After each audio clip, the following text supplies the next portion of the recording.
Massive 800-page report by the White House on climate change is sure to spur debate. 9 First Warning meteorologist Sarah Walters brings us today's developments and specifically what it means for the tri-state. Sarah. Well, for the first time, climate research takes a look at specific regions across the United States. Dozens of those pages specifically talking about the Midwest and the effects of climate change right here at home.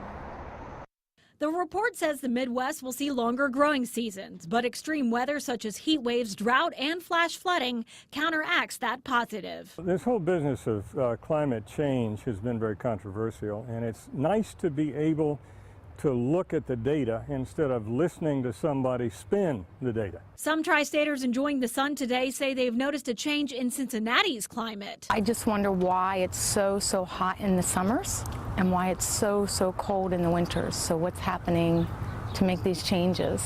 It wasn't always this way. The season change from when I was a child to now is a lot different. Many people refer back to the 70s when the Ohio River would freeze. The thing that impressed me the most was when we first moved here in the 70s.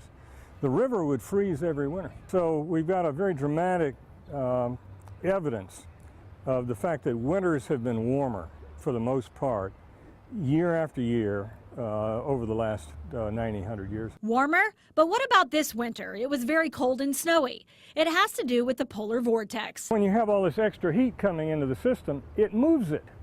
And so that polar vortex moved off to the east and began to affect our weather rather badly. The report is reopening the conversation about climate change. I would encourage people to look for themselves, look around, look at the details of the data that's in the report and come to your own conclusions. And there's a lot of debate on climate change. We actually want to hear from you. You can head on over to our Not On Your Side Facebook page, leave your opinion there. Also tweet us at WCPO.com. As for the report, you can find a link to the full report, including the section on the Midwest, on WCPO.com. Meteorologist Sarah Walters, Not On Your Side, Mount Adams.